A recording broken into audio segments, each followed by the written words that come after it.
Hello there, this is Debbie Heiser, and I am so stinking excited to share this new season 4 with you. And I can't believe that this is already the 4th season of Lead Your Life with Debbie Heiser. And I just want to thank each of you who listen. And my hope is that the tools, the thoughts and experiences I share, as well as the work I've done to love myself, love others, and love the work I'm called to do, that also helps me lead a truly lit up life, will help you move into a more lit up life yourself. A few things to look for in this season. Super excited to share that we're going to be coming to you now every week with episodes jam-packed with information to serve you. Every other week, you'll hear from a guest who's leading a life that they love, and I'll be asking them to share their stories, how they got there, and any thoughts or advice that they can give you, our loyal listeners. We have new music too, and I'm so thrilled to introduce this song called Ride, sung and co-written by my friend, Miss Jackie Wilson. And she, along with her collaborators, Tyler Banks, David DJ Lee, and Chris Renee, are super talented and generous, as this song fits perfectly into the thought of stepping into your best life. To follow any or all of these talented folks, check out the show notes for their social handles. Thanks again for listening. Enjoy season 4 and do us a solid and leave us a rating and a comment to help us be able to share more with people across the globe. Now, let's get started with this episode. You're the only one who really can transform your mind. Hey there, welcome back to season 4. I can't believe we're already in season 4 of Lead Your Life with Debbie Heiser. And to start off this year, I wanted to start and talk about another tool that has been really helpful in my life, and I hope will be helpful in yours. There's actually a really good book too about this. Let me get to the name of it here and I'll tell you what it is. It is called The Power of TED, the Empowerment Dynamic, and they call it the drama triangle. But what I'm going to talk about today is the victim triangle and how that works in our life and how we can step out of the victim triangle and create more happiness and peace and just overall joy in our life. So as we start out season 4, Happy New Year. And I'm so thrilled to have you as listeners, and thank you for listening and following along. Let's talk about the victim game. Now, if you're driving or doing something else, please do not stop driving, don't mess up your driving with this. But if you have a piece of paper, I want you to draw a triangle. And as we talk about this victim game, we're going to assign each point a particular role. And so what I want you to do is on the left side of this triangle, so if you have your triangle, on the left bottom corner, I want you to write victim. Now, I don't want you to think about victims. There are certain victims, and there's arguments out there too about whether or not they're considered victims or not. I'm not talking about major egregious activities as I go through this, or things that have happened to people, but I want you to write victim down. And then in the top point, I want you to write down persecutor. And in the bottom right corner, I want you to write down rescuer. And these are the 3 roles that I'm going to talk just a little bit about, do some discussion around how that might show up in some very obvious ways and how it might show up in some not so obvious or subtle ways. So when we think about our life, and it's really about, you hear things about mindset, and I'm really firm and believe a lot about mindset. I do a lot of things in the morning, like listen to other podcasts, really try to fill my environment and the people that I'm around with positive affirmations. And I'm not talking about positive toxicity. Please hear me. I'm not talking about how everything's just unicorns and roses. What I'm talking about is the focus you have in your life. Now, we live in a society, and a lot of us that are leaders live in a world where we see problems and we help others find solutions to those problems and or find solutions to the problems ourselves. And so it's sometimes difficult because what we have to do is look at our mental standpoint and where we're at, because that determines the directions that we head. It determines outcomes of what happens. It's our inner compass, it's our orientation, and it determines a lot of how we experience the world. And so when you think about what we focus on and how that creates our inner state or our inner thought processes, and then that creates behavior. So if you've heard me before talk about brain science and how our conscious brain can accept and reject messages as well as create and innovate, and our subconscious mind can only accept messages. And then once we have those messages, it creates a belief, which then creates actions, which create habits that we have. So similar to this, whatever we're focused on and the messages that we've gotten, and if we're focused on a problem, then our inner state is going to be very problem focused versus solution focused, and it creates behavior in us. And I'm going to talk about the subtleties of this because there are some very small subtleties. And when you think about being in the victim game, there's really three reactions that happen when you're in the victim game. It's the fight, the flee, or the freeze. And frankly, those aren't really healthy. Freeze can look like somebody says something to you and you just freeze and you don't express or use your voice to discuss what's potentially going on with you about it. Or you just accept what they're saying. And then later you have resentment about it. You get passive aggressive about it. All those kind of things that just aren't really healthy. They don't promote healthy relationship.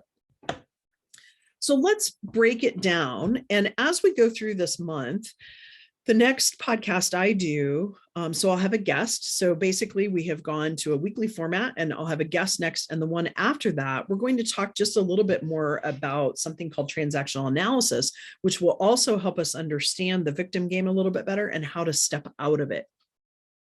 So let's start with the persecutor. So the one on the top, and there's a reason why I suggested to put it on the top, that person needs to be right.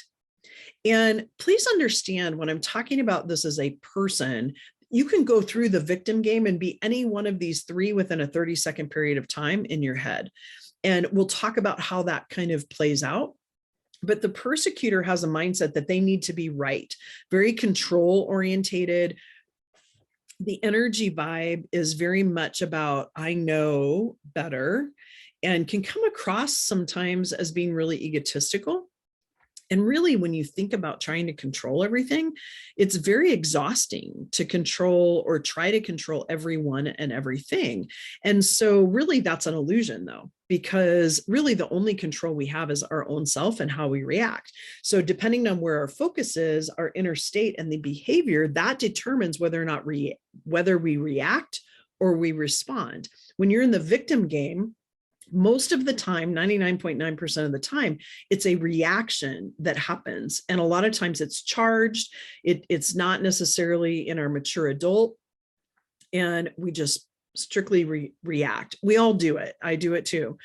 But when we step out of this victim game, we can take the pause for a moment, slow down to speed up, and respond to something versus reacting.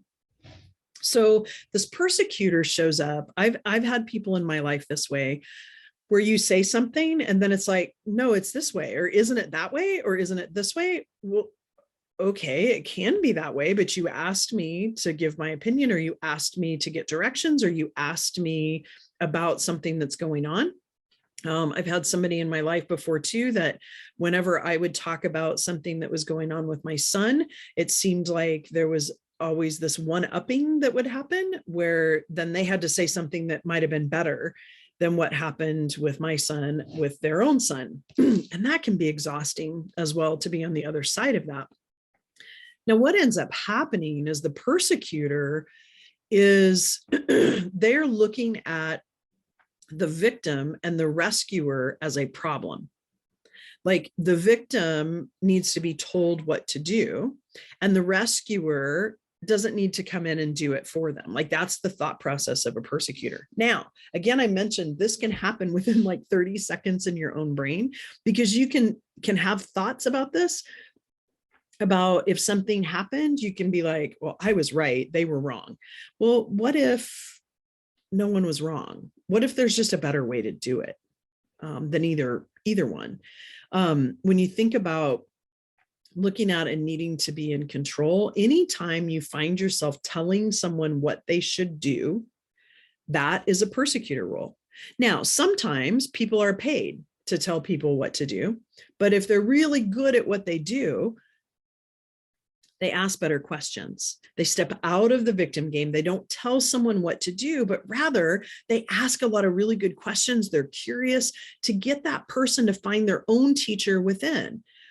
Now, sometimes that's a fine line to wobble in. And believe you me, as a business consultant and a leadership coach, there are times that I jump in and I'll just be like, it's faster and easier. Here's what you need to do about this. Well, all of a sudden I'm turning into the persecutor versus asking better questions of the person to get them to uncover the answer for themselves.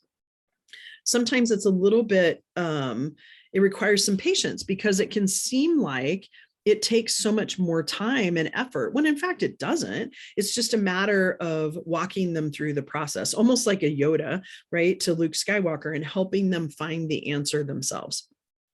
Now, as a rescuer, I will admit upfront, I was a rescuer parent and, publicly acknowledge that and apologize to my son for doing that as a parent. We do the best that we know, right, when we're doing it. And really a rescuer is someone, and also I did this as a leader, where we really value fixing problems for other people. Not necessarily let's look at a system and solve that problem, but it's like, oh, you have a problem, let me fix it for you. Let me help you. Which then also pops us into a persecutor because we feel like we know better.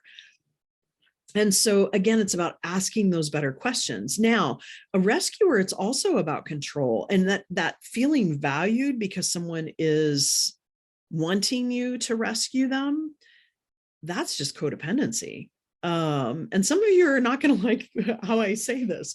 Now, I've been a rescuer. I used to find value in the fact that my son would call me with big decisions and I would suggest to him what to do. And hopefully, Zach, if you're listening to this, you'll have to give me feedback, but hopefully I've gotten better about that. And what I do now is try to ask questions to get him to make those decisions and figure it out. Because what happens is when you rescue people, you are dissolving the trust they have in themselves. Same thing happens when you're a persecutor. So popping back to that for a minute, when you solve it for someone or tell them what they should do, what happens is you're telling that person you don't trust that they can figure it out themselves. So therefore they need to listen to you because you know better. Dissuades trust in themselves. Same thing as a rescuer. When you come in and rescue them and do something for them versus helping them see how they can do it for themselves and ask questions to get them to self-discover, again, you're diluting and disintegrating trust that they have in themselves and in their own intuition.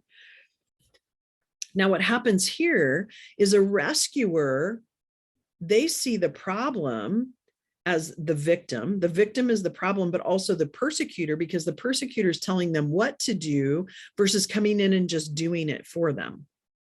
Big difference. But they both do kind of a similar result. And then what happens too in our own mind is as we're going through some things, we try to rescue, we can pop into the persecutor and then all of a sudden pop into a victim. So if I'm helping someone, I can say, oh, well, I had to help them through this. Well, that's victim mentality. So a victim, words are really important because that's where I find subtly that it shows up in my life. And as a victim, when your focus is on problems all of the time, that creates anxiety. It creates an unknown of what's going to happen in the future, and meaning that not sure you can handle the future. And that creates anxiety. And again, because we're problem focused, thinking, oh, it can get worse, then that worse is going to happen and you feel like a victim. There's a movie, it's a little cheesy, but I really like it, based on The Secret. And it's actually a fictitious movie, and it has, a couple of fairly big name stars in it. And so I think it's out on Prime right now or Netflix, but I would check it out. It's called The Secret. I can't remember the last part of the name. It would help if I wrote those things down, but it is a fiction movie that's out. And so take a look at it because it kind of shows you how that works in your life. Now, as a victim, there is a cycle, because what ends up happening is when we're in a victim role and we've stepped into the victim role, something could be happening and we think it's our fault, or we feel like we've been done wrong. But then if it starts to get a little bit better, we stop working on it or looking at it outside of playing the victim game. And then what happens is it pops up again and manifests itself in a bigger way afterwards. And again, a lot of times these happen in codependent relationships, but they can happen internally within your own mind. Again, it's about shifting. So if I say, oh, I have to go to the grocery store, and how many of us have said, I have to go get the oil changed in the car. I have to go to the grocery store.